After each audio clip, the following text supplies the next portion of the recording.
Hello and welcome to this month's episode of Zevo Talks. Today I'm delighted to be joined by my friend and former classmate Elizabeth O'Hagan, who's a community pharmacist with a passion for integrative health and lifestyle, to explore the topic of the anti-inflammatory diet. We'll briefly touch on some of the key food groups and some of the anti-inflammatory properties and medicinal benefits of the foods we discuss, as well as touching on some simple ways we can begin to make some small changes that can make big differences to how we feel and function in the long run. Hi, Sarah. Thank you so much for having me here today. It's my first podcast, so this is quite cool. No, but it is great to be able to discuss something I'm passionate about and to try share some information and hopefully simplify something that can be quite overwhelming. We hear what we should eat, what we shouldn't eat, and it can be quite confusing sometimes. Absolutely. I see it with customers coming into the pharmacy all the time that, the do's and don'ts. But what people forget is food can be seen as medicine. It should be enjoyed. Absolutely. We're very lucky to live in a world where we have so many options around us for food. And yeah, just to explore the health benefits and how it can really impact your well-being. Yeah, I love that, Liz, because I think that we're very much moving away from an old mindset around food, eating just to avoid illness. And I think that creates a lot of tension for people because they feel a bit fearful. Are they eating the right thing or the wrong thing? We're starting to steer focus more and more towards eating in order to thrive and feel better. And that real exploratory and kind of curious mindset or approach that you've just mentioned. So rather than trying to fixate on finding what's the right thing or the right way, but really experimenting and exploring what helps you as an individual to feel better in conjunction with following kind of proven or, you know, general principles or guidelines that are out there that have been shown to be beneficial for people. Yeah, exactly. And the anti-inflammatory diet has been proven. As we know, we've studied it. Um, and yeah, let's just share what we know. Yeah, And absolutely. and yeah, it won't be too heavy. Keep it nice and simple. But hopefully by the end of the show, people will feel like they might have a couple of new ideas to take forward, take away from it, and implement small, simple lifestyle changes that will be sustainable. Sustainable, Yeah. absolutely. Yeah, so to start, for any listeners maybe who aren't familiar with the anti-inflammatory food pyramid, it's largely based on many of the national healthy eating guidelines you'd be familiar with. So the usual culprits, high in whole foods, so our fruit and veg making up a large portion of what we consume, and healthy whole grains. Where it begins to differ is it leans much more towards the Mediterranean diet and thereby includes a lot of olive oil and healthy oils, as well as elements of the Asian food pyramid. And this is where people maybe are less familiar with certain foods, especially various herbs and spices that have been proven to have a very anti inflammatory effect on the body and support the body going back into homeostasis, Mhm. finding balance. So I sometimes use the comparison where added sugars, saturated fats, and salts are like the proverbial poker stoking at the fire, causing that strain and inflammation burn up in the body. That the anti inflammatory diet is full of foods that actually have that counter effect, that have that dampening effect, and really support us finding balance again. And the Asian foods, like traditional Chinese medicine, you know, they're so medicinal and they've been used for thousands and thousands of years. And they're readily available too. So And it's cheap. cheap. Yeah, it's just to know where to go, what to Yeah, what to use in what recipe, even like how to use them. build confidence. Yeah, yeah, Yeah, that's it. actually, there was a blog published last week. Oh, really? Yeah, we have a healing herbs and spices blog that was published recently on the Zevo. Oh, I must check that Yeah, out. yeah. And so should the listener. Get it in there. Can I just note at this point that Liz is on our way back from a weekend surfing in Clare. So, Yeah. just for context. So this is wonderful that you're here today.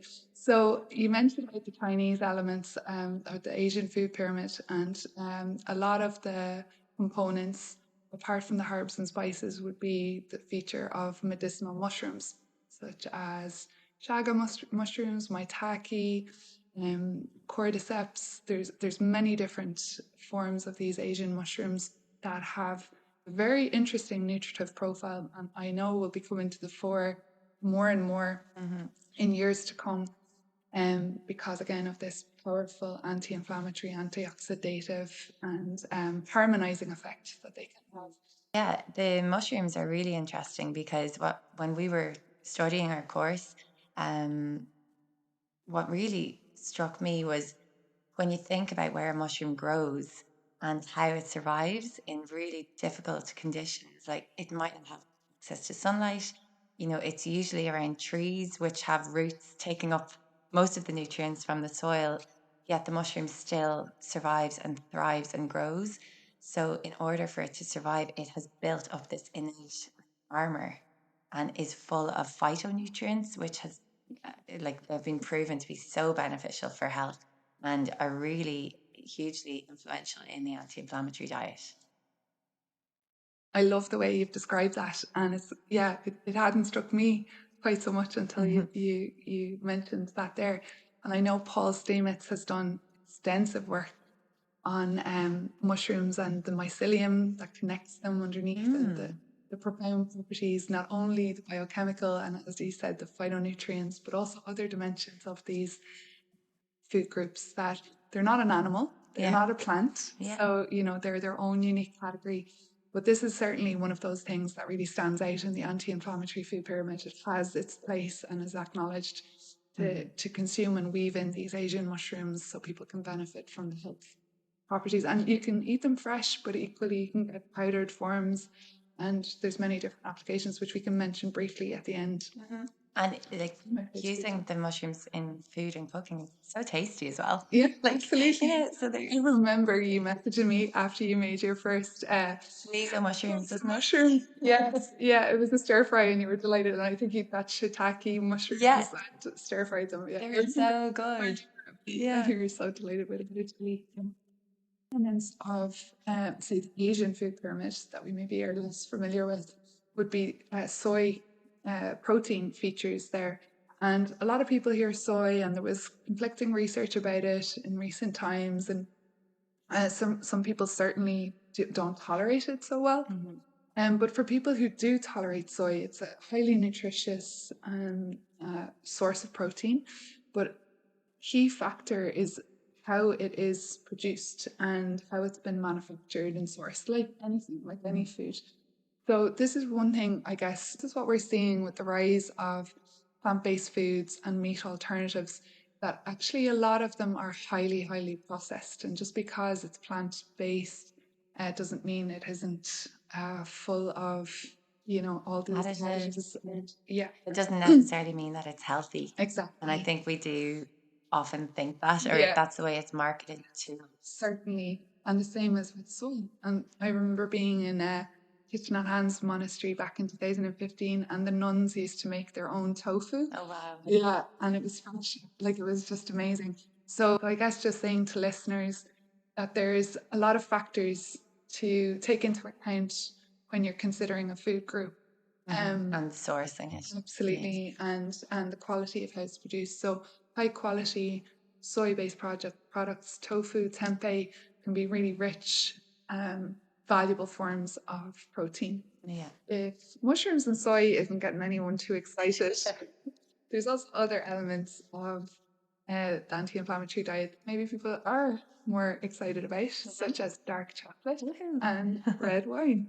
Yeah, the dark chocolate, they usually say kind of 70% plus for the health benefits. And also, like, I think if it's less than that, it's really hard to not eat too much of it. Absolutely. If you want to keep it to like maybe a square or two in the evening. But it is quite satisfying if you're in that space in the evening where you want something nice and you're like, oh, trying to be healthy or good, or what we term as good. But the dark chocolate actually has health benefits, believe it or not. It's a really good source of magnesium, and magnesium is linked with, it's really important for our muscle function, even the muscle in our heart. And it's also great for helping people who are struggling to sleep. Amazing. So it does have its benefits and Yeah. its place, and you can enjoy it too. A little bit of dark chocolate. And then also a small amount of red wine has been shown to have cardiovascular benefits. Yeah. The tannins in red wine have been shown to have cardiovascular benefits, as you said. It is in moderation. Absolutely. This is where it's quite similar to the Mediterranean diet, actually, because if you think about like the south of Italy, they have their red wine and their, their fish and their olive oil and all that. But the red wine, like one Glass. glass a Yeah. day, yeah, And not even every day, not I every think. day. Yeah. And I think it also resveratrol in the red grape. Again, another potent phytonutrient For that the anti-inflammatory have the effect. anti-inflammatory effect, Yeah. absolutely, and has been attributed to what was once called the French paradox. Did you ever hear about that? I No. think it ties in with the dark chocolate and the Okay. wine loving, Yeah, and yet of having course. these health properties and helping people to maintain optimal weight. Hmm. So, other key parts you mentioned olive oil. And I think this is an area, again, that kind of causes people confusion, and people can tend to be fearful around fats, especially if they're focused on weight loss. Yeah. Many people are very well aware of the idea of like good fats versus bad fats that we hear thrown around. But it is, of course, like all things, more complicated than that, unfortunately. But what we are aware of is the importance of weaving more of these healthy fats into our diet. And this can be a little bit daunting for people, especially if they're focused on weight loss and they're fearful around consuming excessive calories. So, some guidelines from the anti-inflammatory diet, again, overarching principle, but to consume about 5 to 7 portions of oils throughout the day. And to give you an example of what a portion would be, like 2 walnuts would be a portion, a teaspoon of extra virgin olive oil would be a portion, perhaps as part of your dressing on your salad. So some people might hear 5 to 7 portions and just be like, oh my goodness. And this is one, again, of those areas where this does differ from, say, for example, in Ireland, the National Healthy Eating Guidelines don't feature oils so heavily. So for people who maybe are a bit curious to learn more about this, and especially those who maybe have health concerns as well. Yeah, like don't be afraid of olive oil when you're shopping for olive oil. Make sure it's the extra virgin olive oil. That is important. But olive oil is it's a great source of omegas, and we know that omega is very important in cardiac function, our mental cognitive function, and also plays a huge role in our cholesterol levels. So we need fats in our diet too. And it's all about finding a balance and keeping that ratio there.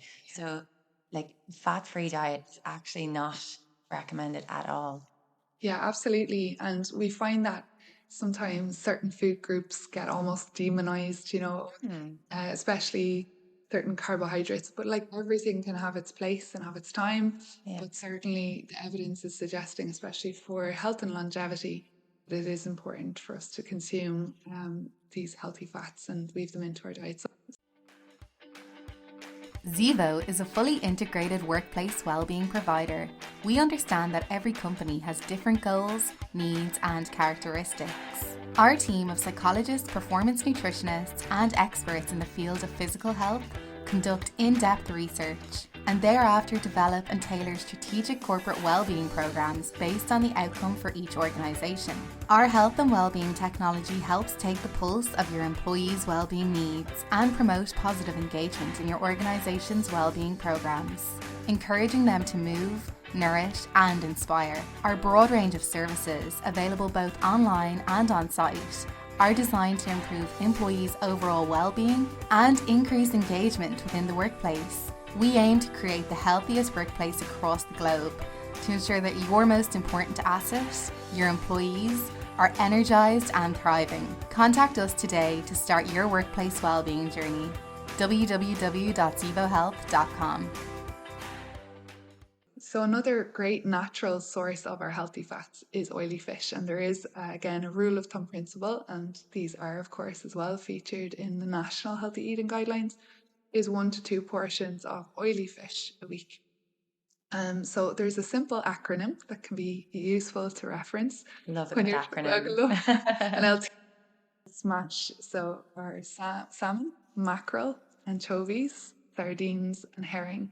So again, we're lucky again in Europe that we've tighter regulation around food production. In America, I think it is more of an issue to really be aware of where you're sourcing your oily fish. Yeah. Because if you imagine contaminants such as mercury, as we're aware, and various toxins can be dense in some oily fish. Yeah, we are lucky in Europe. Yeah, Yeah. very lucky. So just being aware again, I know we're hammering that point home with the olive oil and the soy, but the same applies. Just being aware of where you're sourcing these foods and not just assuming because something should be healthy that it is. Yeah, and if you're kind of listening, thinking I really don't like fish, it's okay. You can get omega supplements in any pharmacy. My tip for buying any omega supplement, it's the omega-3 we're focusing on. You would want to be looking at something that's about 1,000 milligrams, and have a look on the box, the amount of EPA versus DHA.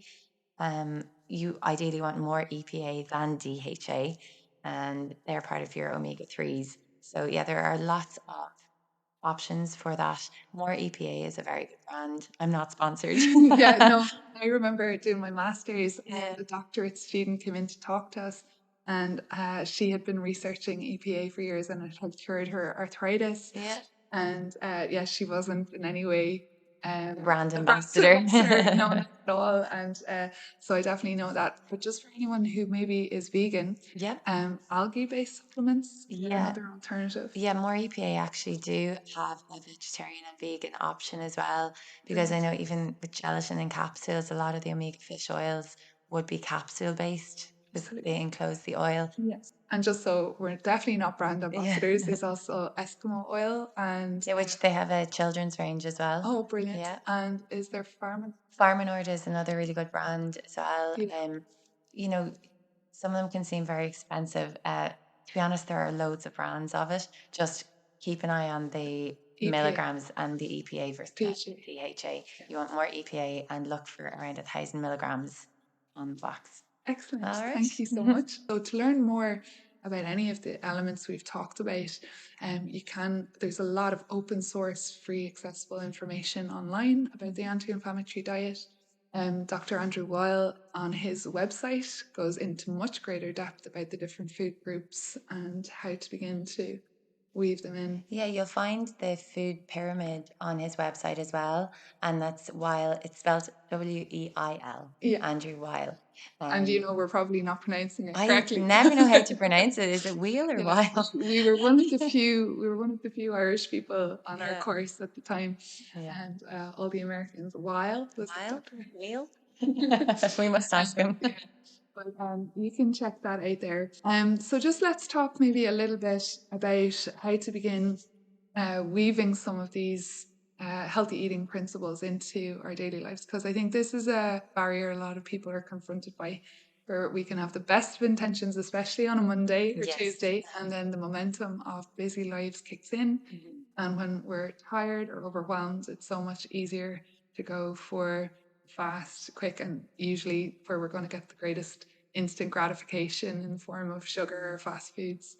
And over-processed foods, which basically take out the goodness of the food. Absolutely. It's again that proverbial poker on the fire, a lot of those. Yeah, when it comes to like inflammation in the body, those over-processed foods fan the flames, Yeah, and have a huge role in inflammation. and you shared something really interesting with me before we went live, and that was about the prevalence of people consuming PPIs, so antacids. So could we just talk? I know we've spoken a bit about like what to eat on the anti-inflammatory diet, but if you'd like to share a little bit about like how people are eating. Yeah, that's it. It's the how, and huge. So many prescriptions that we see every day, multiple prescriptions people are on long-term PPIs, which are proton pump inhibitors. So you might have heard of Nexium, esomeprazole, Losec. They basically stop the overproduction of acid in the stomach.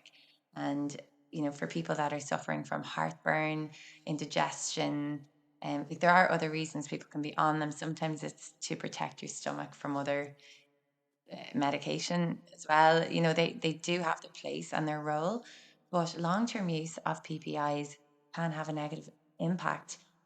And unfortunately, heartburn and that indigestion is often caused from our lifestyle. So, like, it wasn't really prevalent or around 50, 60 years ago. It's a very new disease, like this esophageal reflux.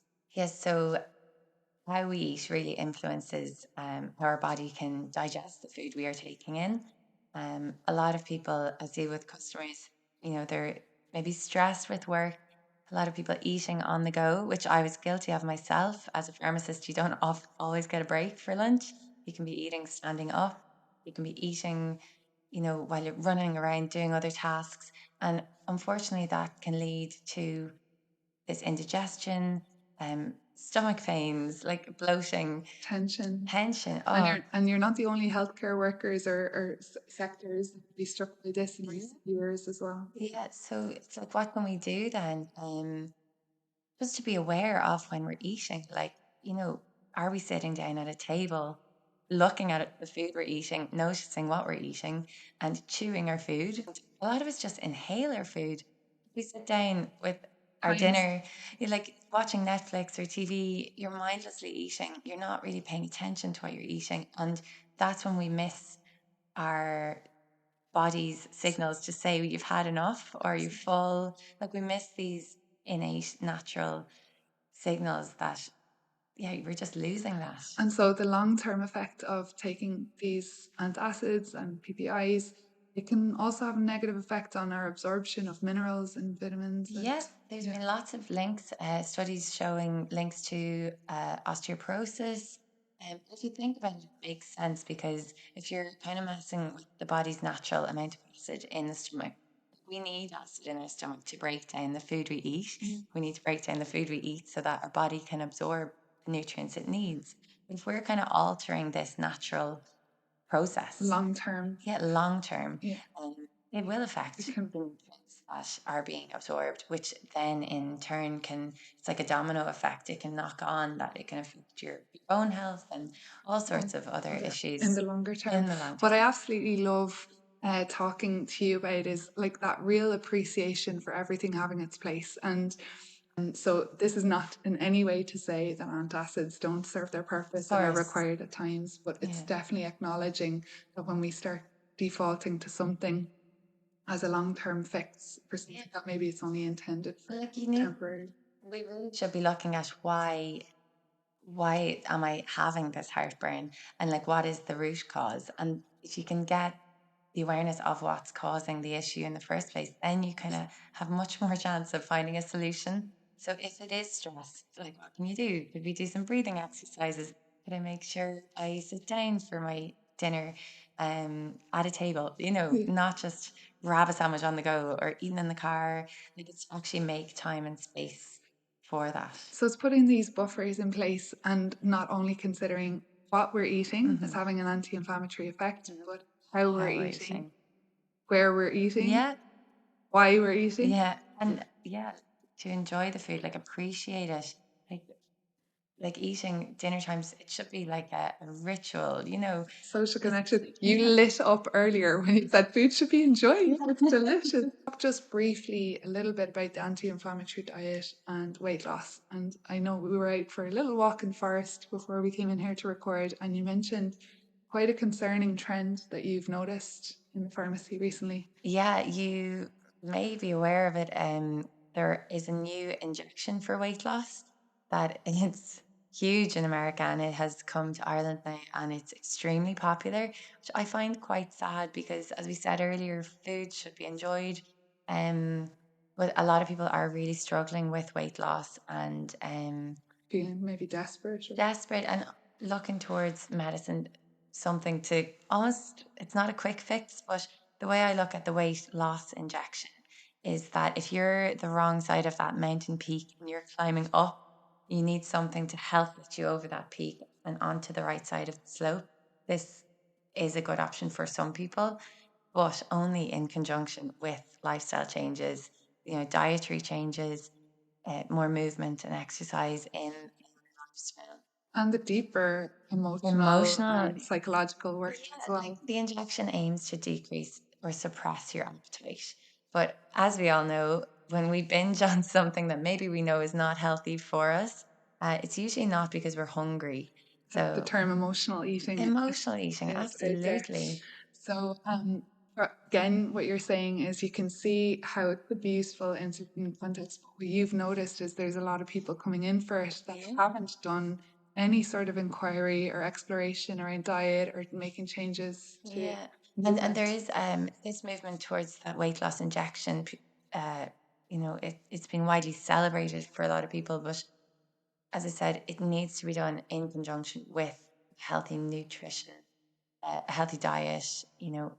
Educate yourself on the psychological, emotional support and the kind of deeper inquiry. Even therapy, not to be afraid to speak to somebody, it goes so deep. And if you look at, it's this integrative approach, this holistic approach to the body, the mind-body connection, and to not just think of it as weight loss, but like health journey. I love that. And there's no end, there's no static end point of perfect health that anyone reaches. It's dynamic and changeable. When we look at our environments and even social context over the last number of years, we're confronted by so much volatility and change constantly. So our body's requirements also are incredibly dynamic. So we're never going to land on this is the right way. I'm perfect. or even the absolute right way to eat it, because everything's always and you need changing. to listen to your body as well and what your needs are.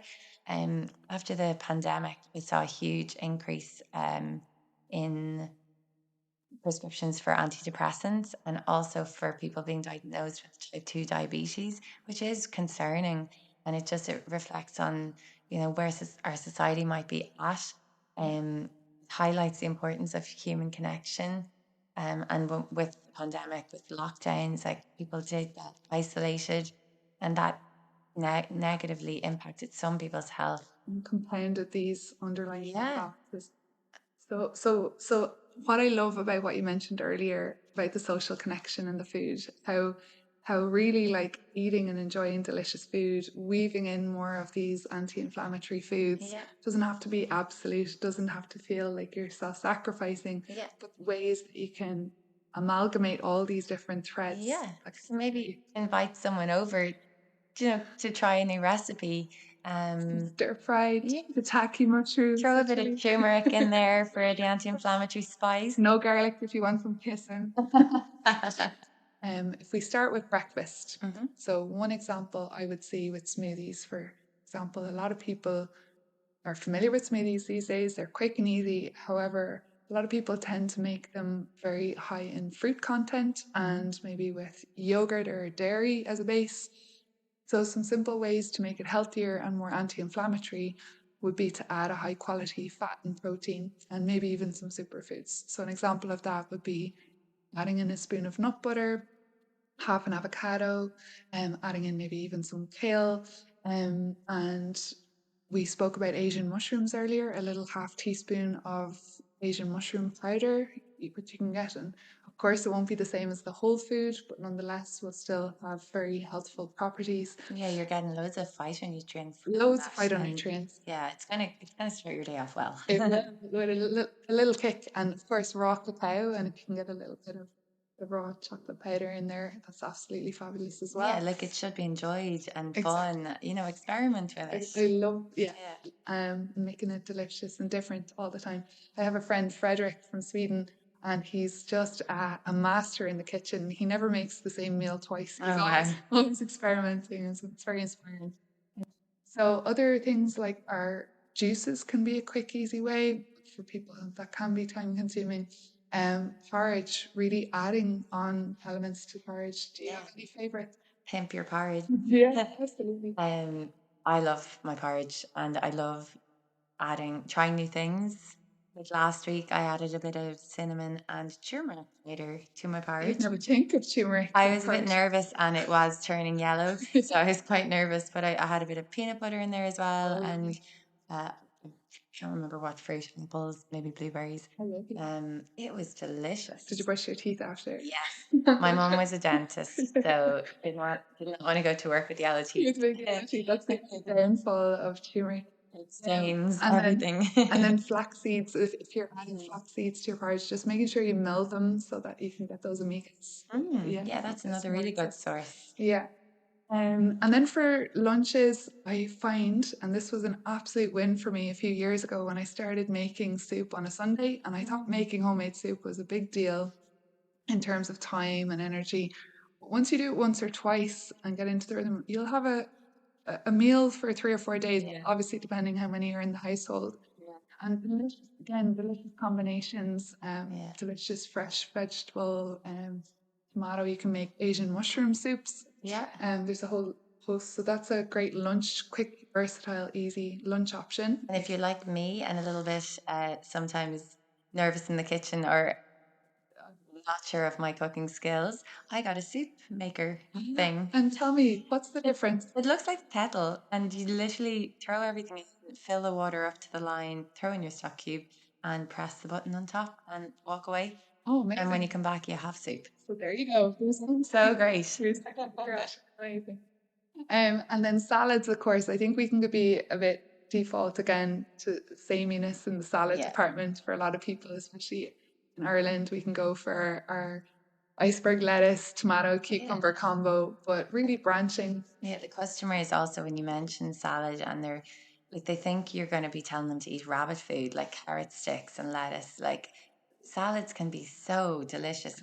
Like, you just need to make them colorful, different textures, so different crunches. Yeah. Throwing some nuts in there changes it. So delicious. Yeah. And I love that you added colour there because that was a piece we didn't mention earlier with the anti-inflammatory diet, phytonutrients. A key part of it is varying the fruits and veg you eat because certain phytonutrients are more dense in certain coloured fruit and veg. Yeah.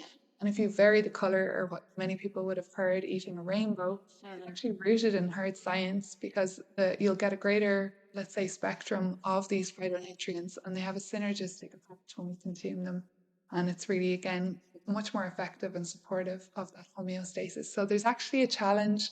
Some people may have heard of it called the 30 plant challenge. Oh, yeah. And so instead of eating your 5 a day and just focus on 5 a day, if you then have an inclination towards being samey, like myself, and you eat the same veggies, the 30 plant challenge really challenges you to explore different fruits and veg, different herbs and spices, and get a bit more adventurous. So that might be something for people to check To try, go into Aldi or Lidl. They're great to have. Like, sometimes I don't even know what the vegetable is, but I'm like, let's try that and see what happens. It's totally new. Yeah, these my little cousin got passion fruit this morning. She'd never seen it before. I was like, oh, it sounds lovely.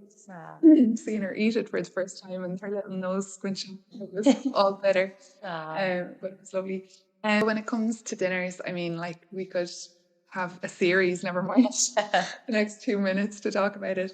But things like you instantly lit up when you mentioned like stir fries are such a quick and easy and great way, versatile way to get lots of anti-inflammatory foods.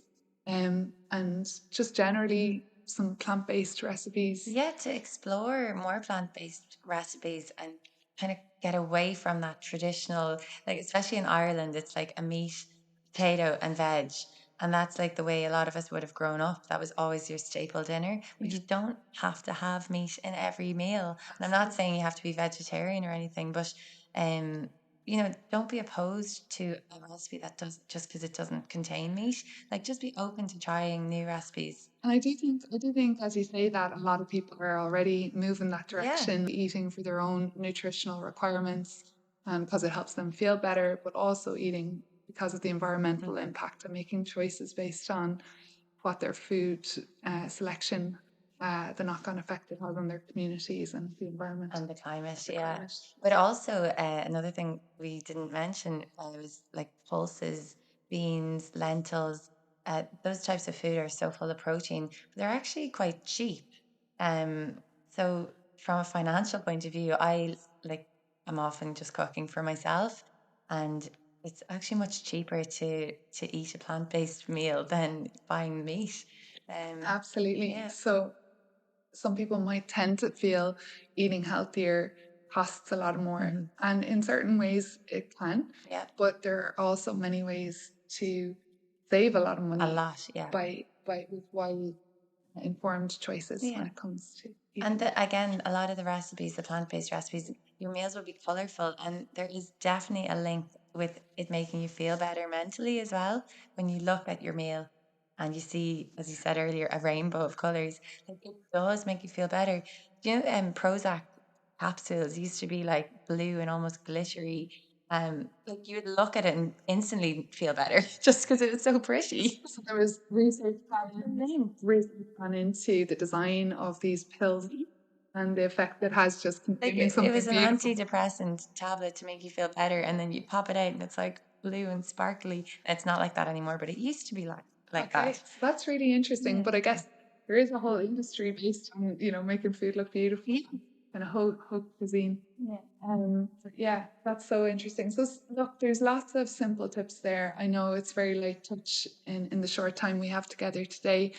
But for people to explore this more, there's so much open source, free, accessible content online. Yeah.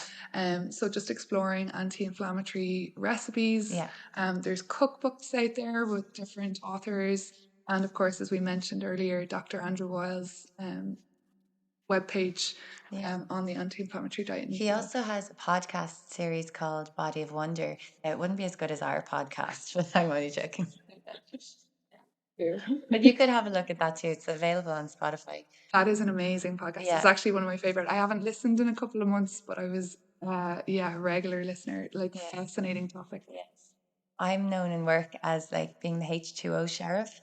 So we haven't mentioned anything about water consumption. So just before we leave, I feel like I have to say it, just to make sure you are drinking plenty of water every day, because from a health point of view, dehydration causes a lot of Disruption. headaches, lack of concentration, low energy. You know, it's a we're very lucky to have access to clean water in Ireland. So, make use of it and Yeah. appreciate it and drink it.